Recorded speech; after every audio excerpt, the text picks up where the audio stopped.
Hi, good morning. It's Dr. Gary. We are still in Colorado. Yesterday we went to the Garden of the Gods. Whoa, that was an incredible place if you can ever go. And also we stopped off at a hotel called Bromar, something like that. It was exceptional. We'll try to send some pictures. Anyway, hi, it's Dr. Gary calling from Colorado. We're on the road today. We are sellers of dental practices. We are brokers. We have presently in 18 states and about 88 practices for sale. We've been in business for 11 years. I was a dentist for 25 years. The information you're about to hear is strictly for entertainment purposes only. It is not business or market or legal advice. Our phone number is 201-663-0935, 201-663-0935.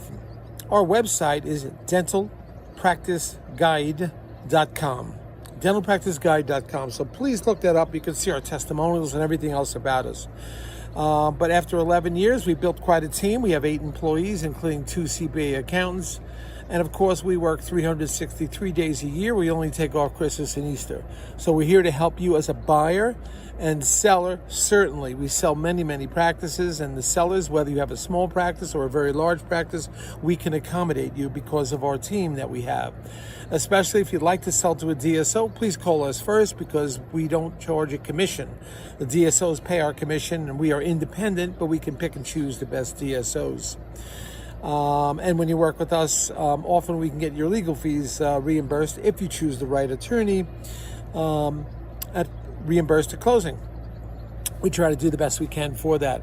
So today, the title today is concerns, or typical concerns of a buyer looking at 3 different practices. These are things a seller to be aware of. Now we have a buyer, she's a previous buyer of mine, outstanding doctor. She's looking for a lower grossing practice because she has the ability to more than triple the practice in a year and a half. I sold her a practice doing about 400, somewhere around there, a little less than 400, 350. And in about a year and a half, she more than tripled that. She's doing over $1 million now, doing fantastic. 3 different scenarios for this one buyer. First scenario, she wanted a low gross practice. So we found something, excuse the plane, I'm near the airport. We found something grossing $160, great layout, rent not too bad. Rent was actually a little higher. It was only grossing $160 and the rent was $5,000. First primary concern, she says, I'm worried about cash flow. Even if I could triple this up, I'm worried about the initial cash flow. So that was concern number 1.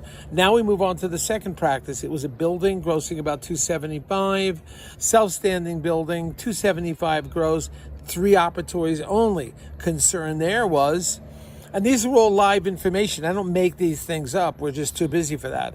So the concern with that deal was it has only 3 operatories.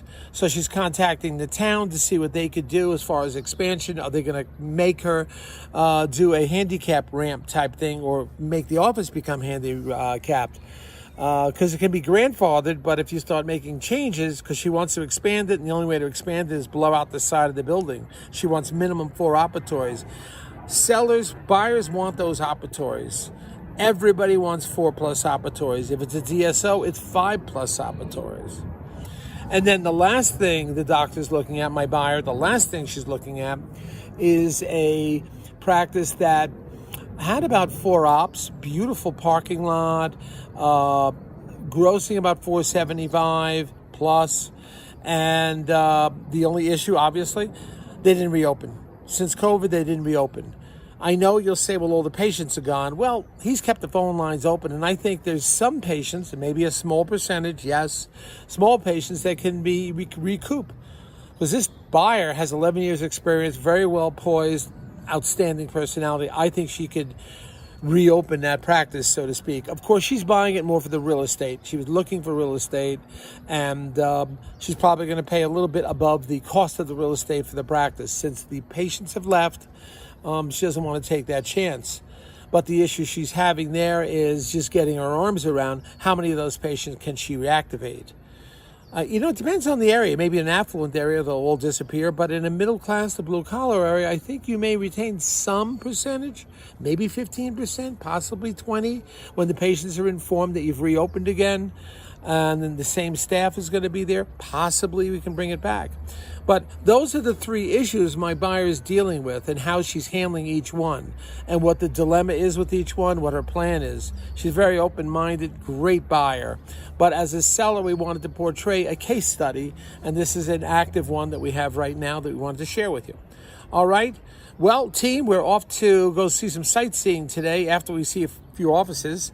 We're going to, I think it's called the Colorado Botanical Gardens. So we try to do our business and at the same time do some sightseeing. All right, signing off now. And by the way, Colorado, Maricopa County, we're getting more and more practices for sale. I can't believe the number of people, the number of buyers looking. Unbelievable for Arizona right now. All right, stay in touch with us. Thank you very much. Bye now.